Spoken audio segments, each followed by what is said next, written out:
Sir, LLP vice president विजय Soni sir, principles, तमाम teachers, आप सबके चरणों में नतमस्तक होकर के नमन करता हूँ और इस देश की युवा शक्ति को आपको मैं प्रणाम करता हूँ, आपको अभिनंदन करता हूँ।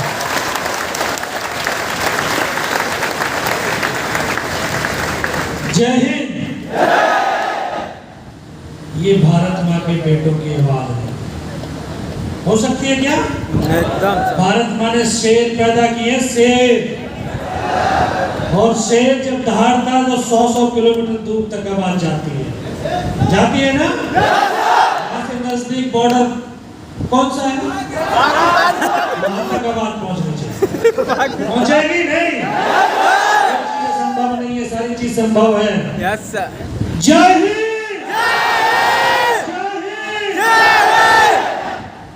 इतना ये जोश जीवन पर्यंत बना रहना चाहिए, लेकिन जरूरी है इस जोश के साथ होश।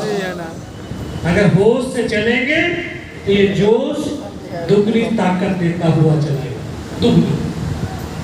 हमेशा होश में रहना, हमेशा, सोते समय तब भी, चलते समय तब भी, पढ़ते समय तब भी, और खाते समय, पानी पीते समय भी होश होना चाहिए। अगर होश नहीं होगा तो मेडिकल के साइंस, मेडिकल स्टूडेंट है ना, मेडिकल साइंस पता है ना, अगर होश नहीं होगा तो सांस वाली नली में जो है पानी और खाना चला जाएगा कि नहीं? तो इस होश को बना करके रखना। अब आपने सपना देखा है ना डॉक्टर बनने का, तभी आप यहाँ पर आए एलएम के अंदर, कोटा के अंदर आप ट्रेनिंग करना। कभी सपने को आपने जिया है क्या? जिया है? जिया कैसे जाता है? जिया कैसे जाता है? सोल से, आत्मा से जिया जाता है ना। अगर हम किसी चीज को आत्मा से जीते हैं, आत्मा से, जब हम उस आत्मा से जीते हुए उसका विजुअलाइज करते हैं तो उसकी शक्ति, उसकी पावर 1000 गुना बढ़ती है, और जो आप देखना चाहते हैं उसको पूरा करने के लिए पूरी कायनात आपके उस सपने को साकार करने में लग जाती है।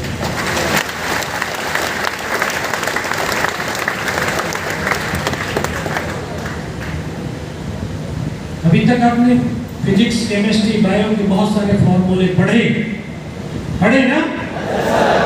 एक फॉर्मूला मेरा भी पढ़ने जो उसको याद कर लेना और जीवन में अप्लाई कर लेना, ठीक है? अगर जीवन में उसको अप्लाई कर ले, जीवन में कभी असफल नहीं होंगे, आप सफलता की बुलंदियों तक जरूर पहुंचेंगे। सिर्फ 3P का फॉर्मूला है, 3P। पहला P पर्पज। डॉक्टर बनना है ना? क्यों बनना है? क्लियर है? क्यों बनना है? राष्ट्र सेवा। डॉक्टर राष्ट्र सेवा नहीं करता, मानव सेवा करता है। Yes sir. डॉक्टर के लिए ये जो बाउंड्री होती है ना, ये कोई उसको बांध नहीं सकती है। डॉक्टर के लिए पूरी दुनिया के मानव उसके लिए एक समान, सबके ट्रीटमेंट करना, सबकी जिंदगी बचाना उस डॉक्टर का धर्म बनता है।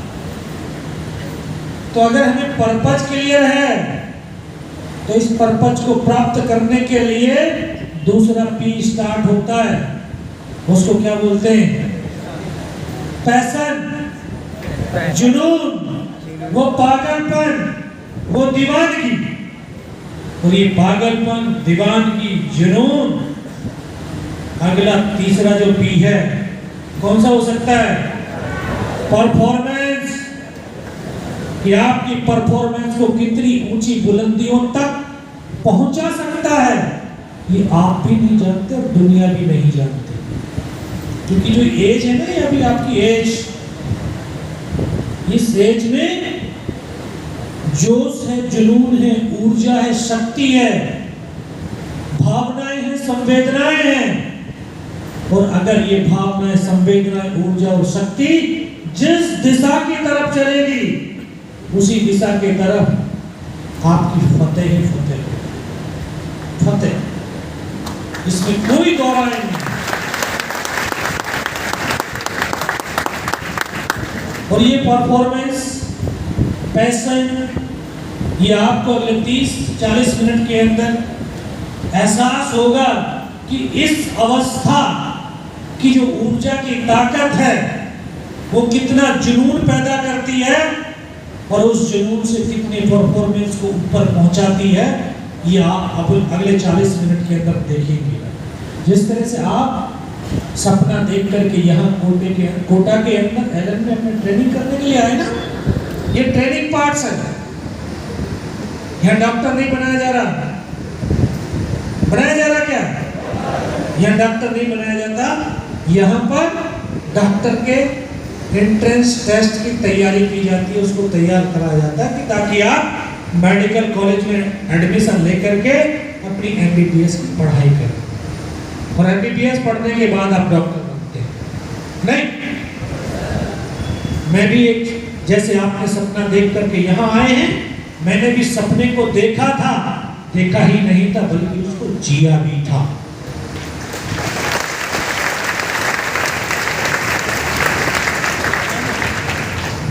मैंने ये देखा था, जिया था कि मैं एक फौजी बनूंगा,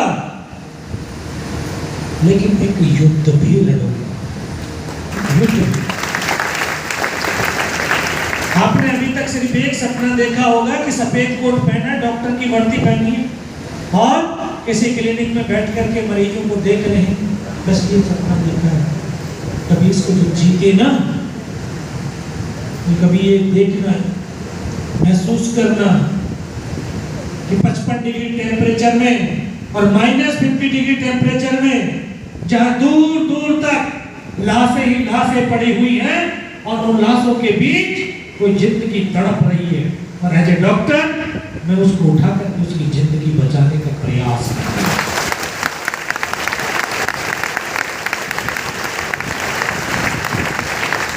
मैं 6th क्लास से सपनों को देखता, जीता हुआ, बड़ा हुआ। जब 12th क्लास में आया तो मात्र 16 साल 5 महीने की अवस्था थी। शायद उस अवस्था वाले यहाँ पे हैं या उससे भी बड़े होंगे। 16.5 साल की अवस्था थी। हाफ ईयरली एग्जाम नहीं हुआ था 12th का, ये मानिए जस्ट 11th पास किया था और फौज में भर्ती होकर के चला गया। उस रेजिमेंट में गया जिस रेजिमेंट का इतिहास अभी स्कूल के अंदर किताबों में पढ़ करके बड़ा हुआ था कि एक हिंदुस्तान का सैनिक अकेला पाकिस्तान के 8 पैटर्न टैंकों को ध्वस्त करता है और नौवे पे निशाना लगाते लगाते मां भारती की गोद में सो जाता है। जानते हैं उसका नाम क्या था? वीर अब्दुल हमीद। वीर अब्दुल हमीद।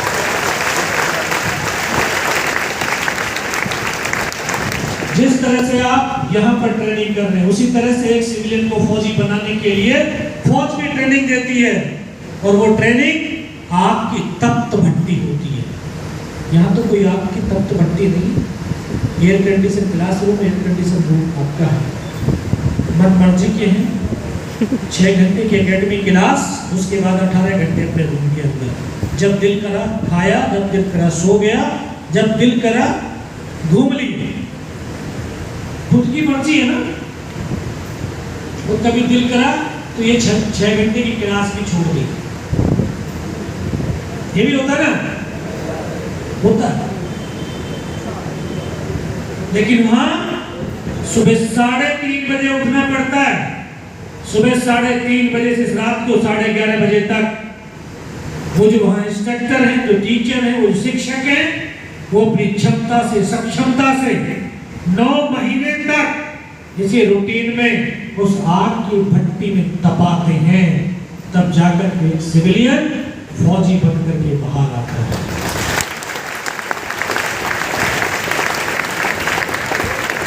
और फौजी देश का विश्वास और भरोसा होता है, क्योंकि उसके ऊपर पूरा देश विश्वास करता है। वो वर्दी पहनता है तो तो उसके बदन के ऊपर जो वर्दी होती है वो कोई मामूली कपड़ा नहीं होता, वो लाखों करोड़ों सैनिकों के खून से पावन वो वर्दी होती है, वो तिरंगे की आन बान और शान वर्दी होती है। जिस वर्दी को पहन करके वो पल भर में अपनी जान को कुर्बान कर देता है, ऐसी वर्दी को पहन करके मेरी पहली पोस्टिंग मैं कश्मीर में गया। आज मैं सोचता हूं तो उसका एहसास होता है कि मैं क्यों गया वहां, क्योंकि जो सपनों को जीता हुआ चला आ रहा था और पूरी कायनात वो सपने को पीछे करने में पूरा करने में लगी हुई थी, इसीलिए तो वहां पर भेजा। क्योंकि एक बड़े युद्ध को लड़ने से पहले छोटे छोटे युद्धों को लड़ना पड़ता है, अपने अंदर क्षमता सक्षमता वो सामर्थ्य बनानी पड़ती है, ताकि बड़े युद्ध को आसानी से लड़ा जा सके और उसको जीता भी जा सके। जिस तरह से आप अपनी नीट की अभी कर रहे हैं तैयारी, कब है? 5 मई को है 2024 में। और अभी आप डेली हर महीने अपने प्रोग्रेस टेस्ट दे रहे हैं। क्यों दे रहे हैं? क्या मतलब है इसका? बड़े टेस्ट की तैयारी है। अपना आकलन करने का, अपना आकलन कि मेरा आकलन हो रहा है कि मेरे अंदर कितनी क्षमता सक्षमता, कितना मैं सामर्थ्यवान हो गया, कितना मेरा मनोबल बढ़ गया है और कितना मैंने सीख लिया है कि आने वाले युद्ध को मैं आसानी से पार कर सकता। इसलिए तो ये होता है। तो वहां मुझे इसलिए भेजा क्योंकि 1990 से वहां उग्रवादियों ने दहशतगर्दी पहुंचा रखी थी, दहशतगर्दी मचा रखी थी कि पूरे कश्मीर के अंदर अशांति स्थापित किया हुआ था। तो हमारी फौज उन उग्रवादियों के साथ एक युद्ध लड़ रही थी और आज भी लड़ रही है। जानते हैं ना, आज भी लड़ रही है। तो उस युद्ध का हिस्सा बना, बहुत 1.5 साल हो गया। तो समय तो अपनी गति से चलता है ना। और इस जीवन के अंदर सबसे बेशुमार कीमती अगर कोई चीज है तो वो क्या है? समय। आज का अगर 1 सेकंड 1 घंटे के बाद पूरी दुनिया की दौलत को लाकर के किसी के कदमों में डालोगे कि मुझे वो 5:40 का वो समय वापस दे दो, आपको नहीं मिलने वाला। इतना बेशुमार कीमती है। और इसकी सबसे बड़ी खास बात, ये अपनी चाल से चलता है। अगर जो इंसान, जो स्टूडेंट, जो व्यक्ति उस समय की चाल से अपनी चाल को मिला करके चलेगा तो ये उसको अपने गंतव्य स्थान तक निश्चित रूप से पहुंचा देगा। और अगर आप रुक गए ना तो ये बाजू पकड़ करके ये नहीं कहेगा चल मेरे साथ, ये वहीं छोड़ करके चला जाएगा, ये छोड़ करके चला। आप थोड़ी देर देखेंगे कि थक गए, थोड़ी देर चल लेंगे, पकड़ लेंगे, लेकिन दुनिया के अंदर कोई ऐसा वो व्यक्ति नहीं हुआ जो इस समय की गति को पकड़ सके। नहीं पकड़ा जाता, वो चला गया, छूट गया। कोई नहीं तोड़ सकता इस समय से ज्यादा तेज। ऐसे समय व्यतीत हुआ। 1998 आया, हिंदुस्तान और पाकिस्तान ने वर्ष 1998 में परमाणु परीक्षण किए। दोनों मुल्क बारूद के ढेर पर आकर के खड़े हो गए। तत्कालीन प्रधानमंत्री माननीय अटल बिहारी वाजपेयी वो समझ चुके थे, जान चुके थे कि दोनों ही राष्ट्र बारूद के ढेर पर खड़े हैं। नफरत की छोटी सी भी चिंगारी पूरी मानवता का विनाश कर सकती है, इसलिए उन्होंने शांति का पथ अपनाया। आप जानते हैं कि जब शांति होती है वहीं उन्नति और विकास भी होता है।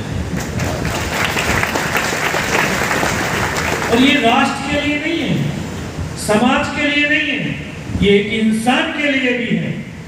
अगर इस इंसान का मन और मस्तिष्क अगर शांत है, वही उन्नति कर सकता है, वही अपने लक्ष्य तक प्राप्त कर सकता है।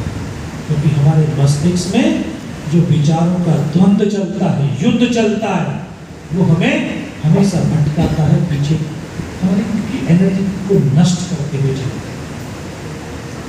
अटल बिहारी वाजपेयी ने लाहौर बस यात्रा समझौता एक्सप्रेस शुरू की गई।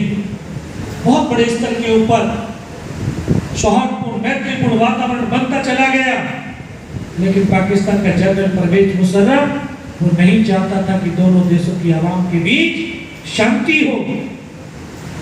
दूसरे कारगिल, बटालिक, द्रास, तुर्तुक ऐसे सेक्टर, ऐसी जगह जहां पर सर्दियों में -60 डिग्री टेम्परेचर पहुंचता है। कल्पना कीजिए जहां से आप आए और जहां रह रहे हैं, यहाँ सर्दियों में मिनिमम टेम्परेचर कितना होता है? -5, माइनस का तो कभी नहीं जाता, 5 डिग्री 7 डिग्री, 5 डिग्री 7 डिग्री जाने के बाद हम अपने बिस्तरों से निकलना नहीं चाहते। और आपके गांव के, गली के, मोहल्ले के, शहर के कोई आपकी ताऊ, चाचा, भाई कोई लगता होगा, वो आज भी उसी -60 डिग्री टेम्परेचर में खड़े होकर के हम सबके लिए, आपके लिए वो लगातार अपने कर्तव्य का निर्वाह कर रहा है।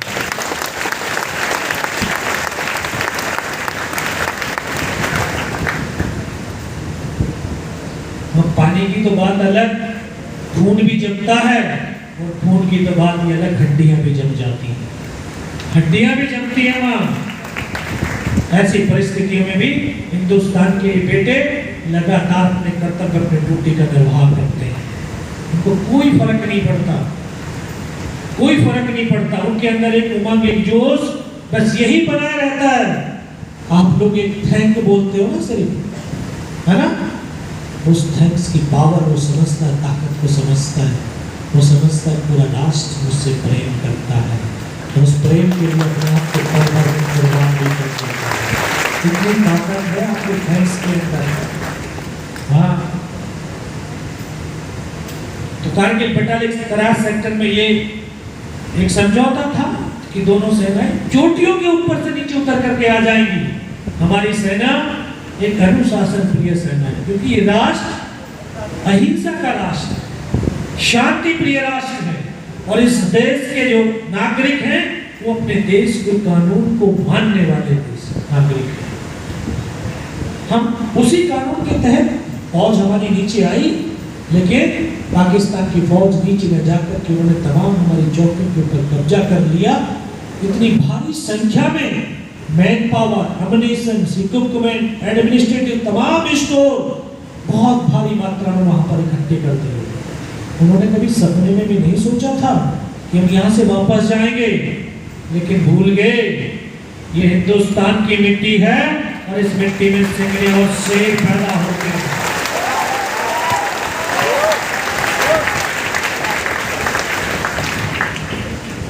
इन्हीं हिंदुस्तान के शेरों ने, सैनिकों ने कंधे से कंधा और कदम से कदम मिला करके इन 13,000 से 18,000 फीट ऊंची पहाड़ियों के शिखरों पर बने हुए बंकर को कब्रिस्तान बनाना शुरू कर दिया था।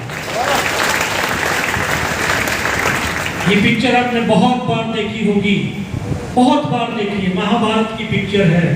5,000 साल पुरानी पिक्चर है, लेकिन 5,000 साल बाद भी हर वर्ग के, हर व्यवसाय को एक नई शिक्षा, एक नई प्रेरणा देती है।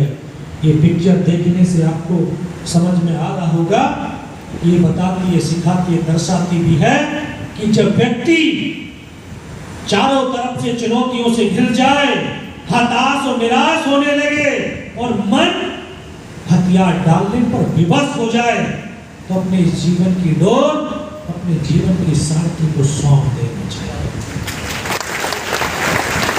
कौन है हमारा जीवन का सारथी?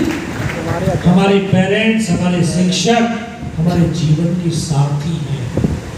अगर हम अपने इस जीवन की डोर को अपने पेरेंट्स, अपने शिक्षक को सौंपते हैं, तो अब कितनी बड़ी चुनौतियां क्यों ना हो, आपको वहां से निकाल करके लेकर के जाएंगे और आपको अपने लक्ष्य तक पहुंचा देंगे। इसमें दिख रहा है ना अर्जुन, अर्जुन दिख रहा होगा ना पिक्चर में। ये जानते हैं ना, इतना सर्वशक्तिशाली जो पूरे विश्व को जीत सकता है, पूरे विश्व को हरा सकता है, लेकिन वो खुद इन सेनाओं को देख करके हार गया, हताश और निराश हो गया। उसके मन ने हथियार डाल दिए, लेकिन हथियार डालने के बाद अपने जीवन के इस रथ को और जीवन के इस डोर को अपने साथी, अपने सखा, अपने कृष्ण को सौंप दिया था, और उस कृष्ण ने तमाम बाधाओं को पार करते हुए उसको उसके लक्ष्य तक पहुंचा दिया। ये एक पिक्चर है, बड़ी साधारण सी है, एक पहाड़ी क्षेत्र की एक रोड का निशान है, लेकिन ये हमारे जीवन से बहुत गहरा संबंध है। ईसीजी की पिक्चर देखिए, ईसीजी कराने में उसमें ऐसे ऐसे तरंगे आती हैं, वो क्या दर्शाती है? इंसान जिंदा है, हार्टबीट चल रही है तो इंसान जिंदा है, और ऐसे चलेगी तो उससे क्या सीखा? अरे ये जीवन सरल सुगम रेखा की तरह नहीं है, ये जीवन ऊंचाई और नीचाई, कठिनाई और समस्याओं से घिरा हुआ है, और जो इन समस्याओं से लड़ता हुआ आगे बढ़ रहा है वही इंसान जिंदा है, बाकी तो सब मृतक के समान ही है। ये सिखाती है, दर्शाती है।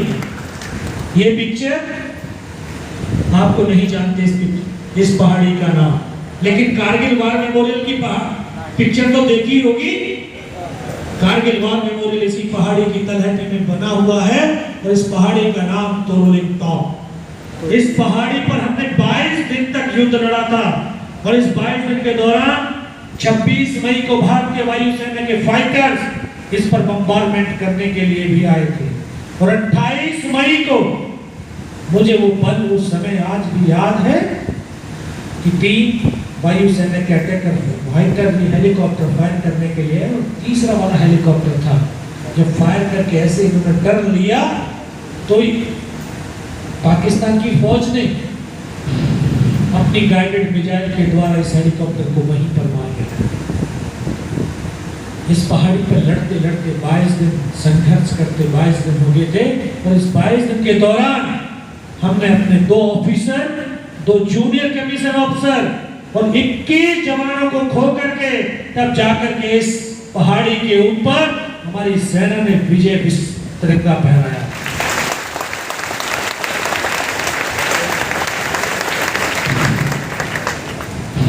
ये पहाड़ी, इसका नाम जानते हैं? देखी गई टाइगर हिल, सुना ना? ये टाइगर हिल द्रास सेक्टर की सबसे ऊंची चोटी है, जिसकी ऊंचाई लगभग 17,000 फीट, जो वर्ष भर बर्फ से ढकी रहती है, और ऑक्सीजन की मात्रा बहुत कम। हाइट ज्यादा है तो दुश्मन के पास एडवांटेज भी उतना ही ज्यादा है, क्योंकि ज्यादा दूर तक वो देख सकता है, और ज्यादा दूर तक देख करके आसानी से उभार भी सकता है। इस पहाड़ी को पुनः प्राप्त करने के लिए एक विशेष टीम का गठन किया गया, जिसको सिविल भाषा के अंदर कमांडो टीम कहते हैं, और फौजी भाषा के अंदर उसको घातक प्लेटून कहते हैं। उसमें ऐसे कुछ जवानों का चयन शुरू हुआ जो फिजिकल और मेंटली बहुत स्ट्रांग, जो आप अभी मेरे को बड़ी विस्मित भरी निगाहों से देख रहे हैं ना, कि हमारे सामने कोई बड़ा शक्तिशाली व्यक्ति आकर के खड़ा हो गया। मैं कोई विशेष शक्तिशाली नहीं हूँ, आप लोगों की तरह ही एक माँ के गर्भ से पैदा हुआ, एक किसान का बेटा हूँ, खेती करता हूँ, कोई अलग से शक्ति नहीं है, कोई पहचान नहीं थी। वैसे तो ये पहचान थी 18 कैडेट का एक सिपाही है, लेकिन 22 दिन की लड़ाई के दौरान हम 15 जवानों की एक टीम, जिसका काम था फॉरवर्ड में लड़ रहे जवानों को राशन और अम्युनिशन पहुंचाना। सुबह 5:30 बजे सामान को उठाते थे, रात को 2:30 बजे ऊपर पहुंचते थे, 2 घंटे में वापस भी आते थे। 22 दिन तक 15 में से 3 जवान हम ऐसे थे जो बिना खाए, बिना सोए, बिना रुके, बिना थके लगातार चलते थे।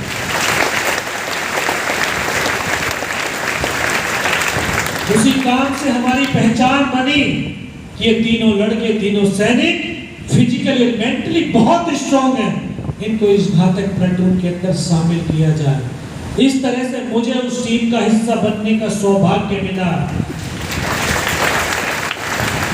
जो ये अवस्था है ना, ये अवस्था बड़े नखरे वाली अवस्था है। नखरे इसलिए होते हैं क्योंकि आप अपने आप को बड़ा समझने लगते हैं, बड़े हो नहीं, बड़ा समझने लगते हैं। मैं मैच्योर्ड हो गया, मुझे सब कुछ पता है। और अब जिस तरह से घर में बड़े अपना हुक्म चलाते हैं, मैं भी चलाऊं, है ना? ऐसी है ना अवस्था, ये ऐसी अवस्था है। नखरे मम्मी से अलग, टाई उधर फेंकोगे, शर्ट उधर फेंकेंगे, जूते उधर हो जाएंगे, चप्पल उधर होगी। और खाने के लिए अगर मन पसंद नहीं बना तो बोले मैं बता के गया था चावल बनाना, दाल बनाना, मेरे लिए ये नहीं बनाया, है ना? ऐसे ही होता ना। 22 दिन तक ये पूड़ियाँ होती है ना, ये पूड़ियों की पापड़ी जो जूट के बोरों में चिपकी हुई होती थी, उन पापड़ियों को खरोंच करके चाय में डाल करके पी करके जिंदे थे 22 दिन तक।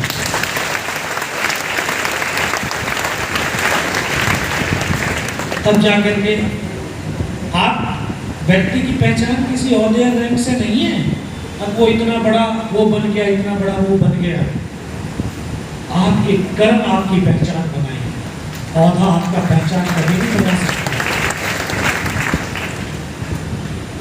हमारी इस घातक प्लेटून को इस टाइगर हिल के ऊपर सबसे पहले हमला करना था। तो समय, फिर दोबारा से आपको याद दिला रहा हूं, समय का अगर सही सदुपयोग करोगे तो समय आपको जरूर गंतव्य स्थान तक लेकर के जाएगा।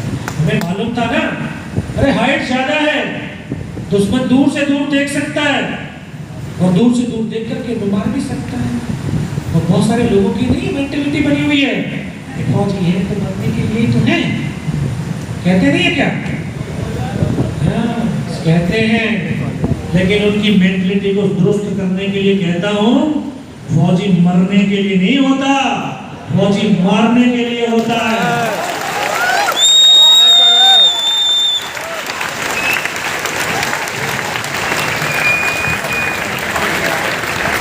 तो हमें तो दुश्मन को मारना था भाई, इसलिए जब दुश्मन के पास सरप्राइज करके पहुंचेंगे तभी तो मार सकते हैं। इसलिए रात का चुनाव किया। समय का सही चुनाव करना बहुत जरूरी है। रात का चुनाव किया ताकि वो हमारी मूवमेंट को, हमारी हरकतों को ना देख सके। इसलिए रात भर चलते थे और दिन भर इस पहाड़ी में बिना किसी मूवमेंट के पड़े रहते थे, कोई हरकत नहीं। रात भर चलना, दिन भर पत्थरों में चुपचाप पड़े रहना। 2 रात और 1 दिन -20 डिग्री टेम्परेचर में दुश्मन की भारी गोलाबारी के बीच हिंदुस्तान के ये सैनिक कंधे से कंधा और कदम से कदम मिला करके इस टाइगर हिल टॉप के शिखर की तरफ बढ़ते रहे। और तीसरी रात का वो मंजर आज मेरी आंखों के सामने ऐसे धंसता है, शायद कल की ही तो बात है। 24 साल हो गए, 24 सुबह का वक्त था। बिल्कुल 90 डिग्री की चट्टान जिस पर चढ़ना असंभव सा प्रतीत हो रहा था। जिस तरह से आज आपको अभी 5 मई 2024 की जो परीक्षा बड़ी असंभव सा प्रतीत हो रही है, मन में आ गया होगा ना, होगा कि नहीं होगा, है ना? एक थॉट चलना शुरू हो गया ना, और यही हमारे टाइम को वेस्ट करता जाएगा। अरे उससे लड़ो, वहां तक पहुंचो। आपके सारे जो है रास्ते वहीं से निकल करके आते हैं। आपके पास तो अभी बहुत समय भी है, इतने एक्सपर्ट भी हैं, पेरेंट्स का सपोर्ट भी है। हमारे पास तो कुछ भी नहीं, चारों तरफ से दुश्मन ही दुश्मन था।